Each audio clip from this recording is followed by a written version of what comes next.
It's hard to believe that shelter-in-place rules have effectively made in-person selling illegal in many parts of the United States. So how are you at selling remotely? Are you okay with the idea of staying home, selling less in person, and selling more via phone, email, and text? And if not, what's that likely to do to your income? Increase sales, improve margins, and grow your business. Guaranteed. TopSecrets.com.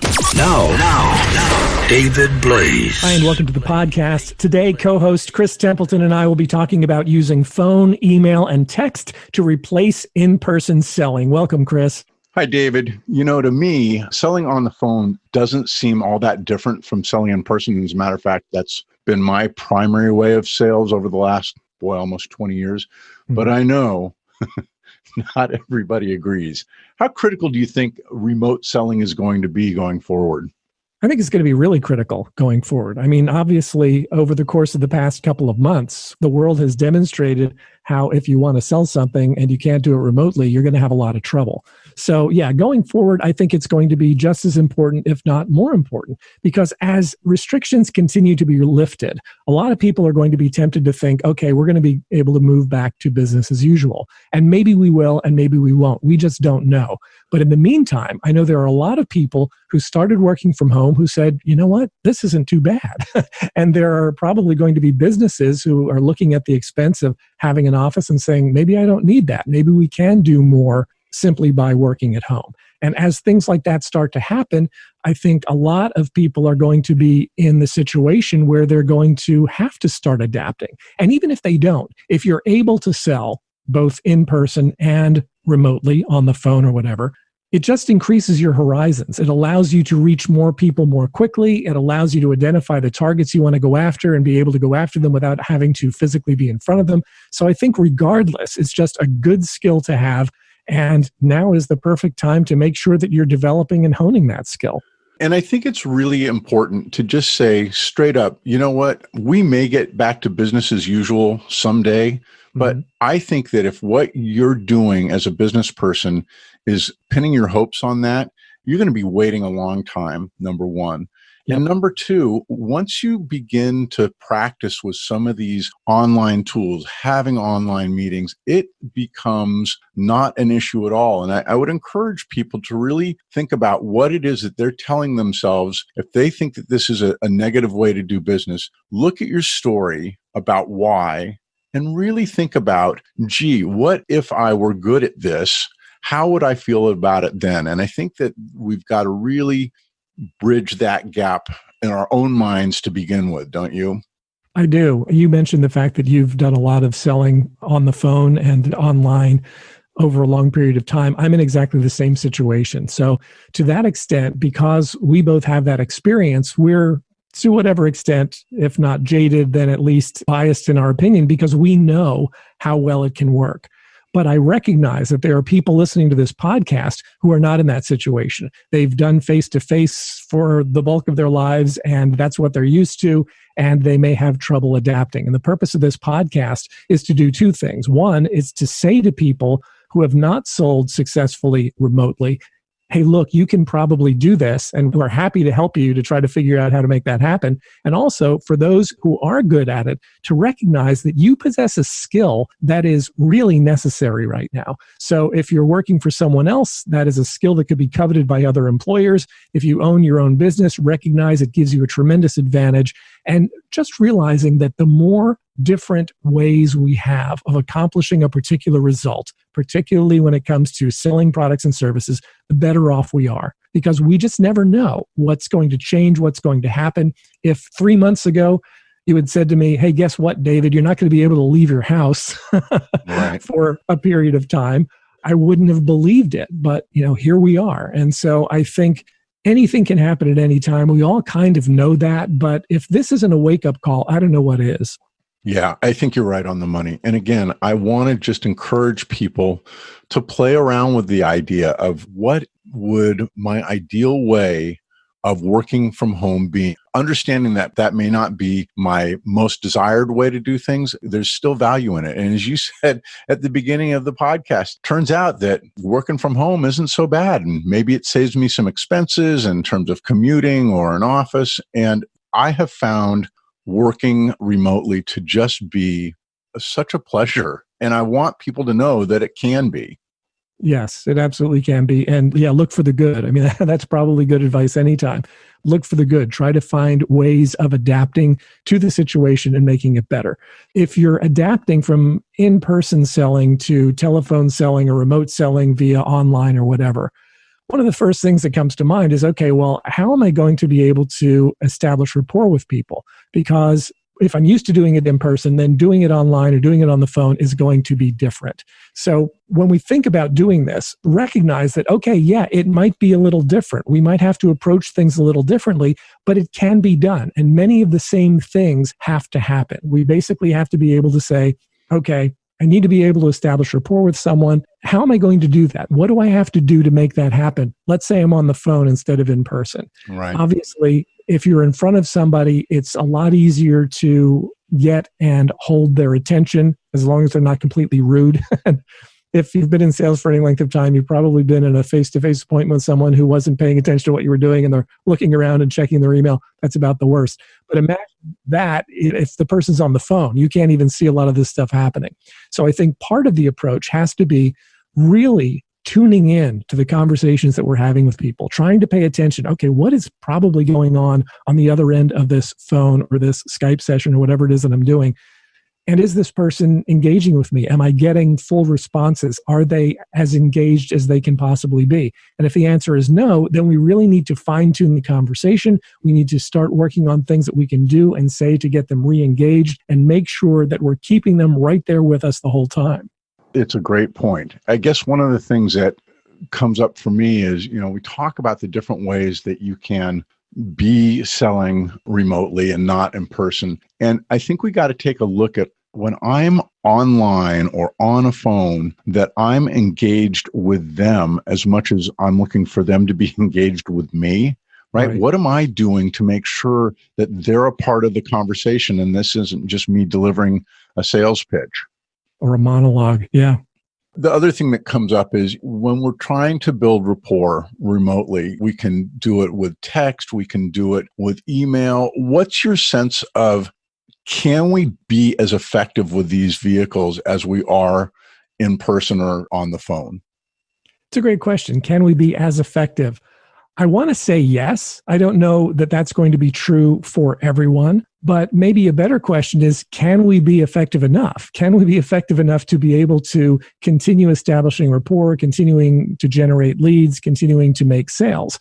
And if the answer to that is yes, and if we can get in front of more people as a result of the fact that we don't have to travel and be in front of them, then we could have significantly better success utilizing these methods than we could doing it in person, if we can adapt. And when we think about tools like phone and text and email and all that sort of thing, they don't feel as personal as in person for obvious reasons.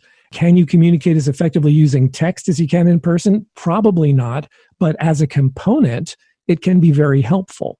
It's the type of thing where if you're having a conversation with someone, if you've got an order in process and you have a quick question that you need to get an answer to, it's probably easier to get a response via text than it would be to try to set something up or even to try to get them on the phone if they're inaccessible by phone. A lot of people can respond very quickly via text. So I think it's the combination of vehicles. When we recognize that we've got lots of different methods of being able to reach out to people, each one has a different dynamic, each one has sort of a different vibe. But if we recognize that we can utilize combinations of these vehicles to be able to establish that rapport and keep the relationship moving forward and keep the sales process moving forward, then I think we can be as effective utilizing these tools as we could in person.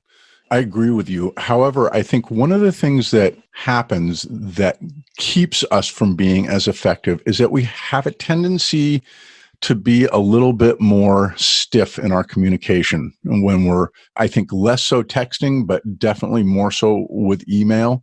And one of the things that I would encourage people to consider is make sure that what you're doing in your communications, that there's some lightness about it, that you're able to, have a little bit of fun in your communication and personalize it. I hope you're doing better than me managing it, this whole COVID thing, so whatever the case may be, that something that just lightens it up and takes the reader to a place of, this is more than just a business transaction. Does that make sense? Yeah, it makes perfect sense. And I think the idea of being conversational in emails and being conversational in texts and being conversational in our phone conversations are all critical points. When we put together an email that looks like it was composed as a corporate brochure, yes, it's going to get about as much readership as a corporate brochure, which is to say little to none. Right. So the better we get at communicating authentically via email and text and telephone calls and all the different platforms we talked about before, like Skype and Zoom and that sort of thing, the better off we're going to be. But just recognizing that it's still about establishing relationships. It's still about having people feel comfortable with us and allowing us to feel comfortable about doing business with them. And when we're able to maintain those types of things, get those sort of things going and use the technology the right way, then we have a tremendous advantage over those who have not mastered those skills. You know what it is? It's not letting the technology define how you communicate, isn't it? Yeah, great way to put it. You said it in response to my last comments, which was being conversational. What are you doing to be conversational and to just open up the environment to something that's more relatable? Yeah, it's critical in person. It's critical throughout all these different media that we're using to communicate. So from that standpoint, that stays the same. That's really no different. It's just the technology, the tool itself that changes, but the goal, the result is ultimately the same. And again, I think one of the things to really look at is if this idea of remote selling really has you uncomfortable, practice. Go try out the tools. Use Zoom or Microsoft Teams or Skype or whatever it is, and start doing some online stuff. Start using video as an option. Your first couple of go-arounds, start with clients you like. Hey, I'm trying this out. I feel like a bit of an idiot, but I think this might be a really good way to connect. What do you think? That kind of approach, from my standpoint, for how I work, is something that would be a great way to start really exploring these things. And when you are in a situation that we're all in, that you're trying to really take advantage of what can be done with online marketing, it's going to put you way past the people that are waiting for us to return to business as usual, isn't it? No question. No question at all. And isn't that what we want for our listeners? I think so. I mean, I think that's the whole goal. And exactly. We've been talking about pandemic and post-pandemic selling skills for many podcasts now. And in a sense, what we're talking about today, we're talking about phone and email and texting. Maybe that should have come first, because that seems to be the most obvious. That seems to be something that has always run in tandem with in-person selling skills. But in the early stages, we got involved with things like online video and social media and online platforms. But really boiling it down and keeping it simple, it's that if you can establish and maintain these relationships using even the most basic tools like phone, email, and texting to be able to move the sales dialogue forward, engage people, and establish that rapport, a lot of good things can happen from that. I like it. Okay, let's talk about what's coming up in our next podcast, David. Okay, Chris, in our next podcast, we'll talk about helping clients to see past the fear. There's a lot of it in the market. Hopefully less now than there was even a few weeks ago or a month ago, but there's still fear out there. So how are we going to help our clients see past it? What a great topic. Really looking forward to that. Okay, if you need help minimizing short-term damage to your business and positioning yourself as the go-to person for the recovery, go to topsecrets.com/call to schedule a strategy session to find out if David and his team can help you. That's topsecrets.com/call. Hey, David, thank you so much. Thank you, Chris. Topsecrets.com. These are very strange times, and it's likely the next 90 days in business is going to be critical for you.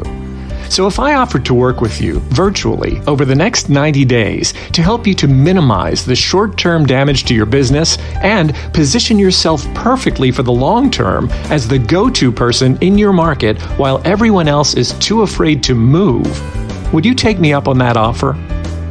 It's important to understand that this is not for everyone. Specifically, you must be serious about doing what's necessary to grow and scale your business right now. This is what's going to help you to minimize short-term damage and position yourself as the leader in your market during the recovery. You must be ready, willing, and able to invest in yourself, your business, and getting new clients.